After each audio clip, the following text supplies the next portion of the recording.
the Enforcement Directorate, the CBI, the Income Tax Department are used as political weapons. இந்த நாட்டிலே இருக்கிற வருவாய் புலனாய்வுத்துறை, CBI, வருமான வரித்துறை இவை எல்லாமே ஒன்றிய அரசினுடைய கையிலே எதிரிகளை அழிக்கின்ற ஆயுதங்களாக பயன்படுத்தப்படுகின்றன. Election commissioners are being chosen by the Prime Minister. இந்த நாட்டினுடைய தேர்தல் ஆணையர்களை இந்த நாட்டின் பிரதமர் தான் தேர்ந்தெடுக்கிறார். The Congress party's bank accounts are frozen. Congress கட்சியினுடைய வங்கி கணக்குகள் முடக்கப்பட்டிருக்கின்றன. 2 months before the election. தேர்தலுக்கு 2 மாதத்திற்கு முன்பு. Chief ministers are arrested. முதலமைச்சர்கள் கைது செய்து சிறையில் அடைக்கப்பட்டிருக்கிறார்கள். Opposition leaders are threatened. எதிர்க்கட்சி தலைவர்களும் அடைக்கப்பட்டிருக்கிறார்கள். And the entire idea is to make sure that 3 or 4 of India's richest people benefit from India. இது எதற்காக என்று சொன்னால் இந்த நாட்டினுடைய அனைத்து துறைகளும் அனைத்து இயற்கை வளங்களும் ஒரு 3-4 பெரும் முதலாளிகளுக்கு வசதியாக வாய்ப்பாக இருக்க வேண்டும் என்பதற்காகத்தான். And when Tamil Nadu asks for money for flood relief, you are refused. அதனால்தான் தமிழ்நாடு எப்பொழுதும் வெள்ள நிவாரண நிதிக்கு பணம் கேட்கிறதோ அந்த பணத்தை கொடுப்பதற்கு ஒன்றிய அரசு மறுக்கிறது. And the center labels your request as pichai. அதனால் நீங்கள் கொடுத்த வேண்டுகோள்கள் நிராகரிக்கப்பட்டன. When Tamil fishermen ask for assistance, the center gives them nothing. தமிழகத்தை சார்ந்த மீனவர்கள் உதவி கேட்டபோது இந்த ஒன்றிய அரசு எதுவும் செய்யவில்லை. Tamil farmers are forced to go to Jantar Mantar, they get nothing. தமிழக விவசாயிகள் ஜந்தர் மந்தர் முன்பு போராடிய போது அவர்களுக்கு எதுவும் கிடைக்கவில்லை. The only thing Mr. Narendra Modi cares about is having a monopoly on the finances and the communication system of this country. என்ன காரணம் என்று சொன்னால் மோடி அவர்கள் இந்த நாட்டினுடைய பொருளாதார வசதியின் மீதும் இந்த நாட்டினுடைய ஊடகங்களின் மீதும் முழுமையான தன்னுடைய ஆக்கிரமிப்பை வைத்திருக்கிறார். His members of parliament openly state that they're going to change the constitution if they come to power. அவர்கள் கட்சியை சார்ந்த ஒரு நாடாளுமன்ற உறுப்பினர் தாங்கள் ஆட்சிக்கு வந்தால் இந்த நாட்டின் அரசியல் சாசன சட்டத்தை உடனடியாக மாற்றுவோம் என்று சொல்லுகிறார். And in the rest of the world, where earlier India used to be called a beacon of democracy, the rest of the world today says India's democracy is no longer a democracy.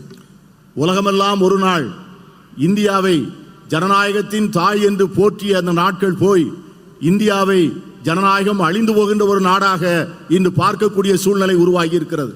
So in this environment, what is the Congress party and the India alliance thinking of doing? இந்த சூழ்நிலையிலே காங்கிரஸ் கட்சியும் India கூட்டணியும் என்ன செய்ய நினைக்கிறது என்று உங்களுக்கு சொல்ல ஆசைப்படுகிறேன். In an environment where Mr. Narendra Modi has forced every single Indian youngster to be unemployed, we are going to take drastic action for employment.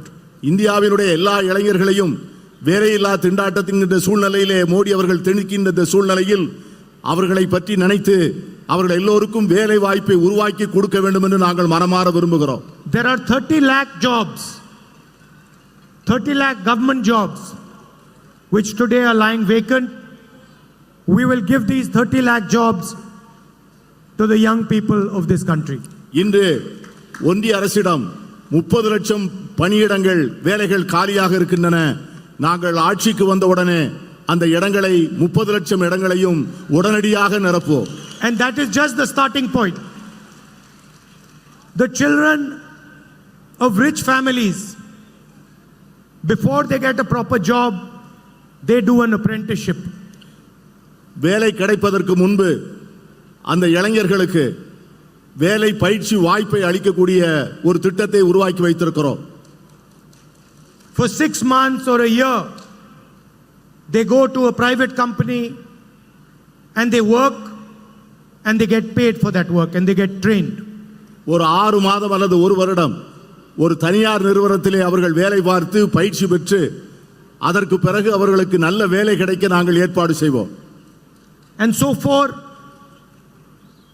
all our graduates, undergraduates and our diploma holders, we are going to pass a law which is going to be called the right to apprenticeship. இதை போன்று diploma படித்துவிட்டு வேலை இல்லாமல் இருப்பவர்கள், engineering கல்வி படித்துவிட்டு வேலை இல்லாமல் இருப்பவர்கள், பட்டம் படித்துவிட்டு வேலை இல்லாமல் இருக்கிறவர்கள், இவர்கள் எல்லோருக்கும் வேலை கொடுப்பதற்காக தனியாக ஒரு சட்டம் இயற்றி வேலை வாய்ப்பு பயிற்சி சட்டம் என்றே அதற்கு பெயர் விட்டு அந்த சட்டத்தை நாங்கள் நிறைவேற்ற இருக்கிறோம். Every single Indian youth will have the right to get an apprenticeship with a private company, public sector company, or with the government. They will be allowed to work for 1 year. They will be trained, and for their 1 year, they will get 1 lakh rupees in the bank account.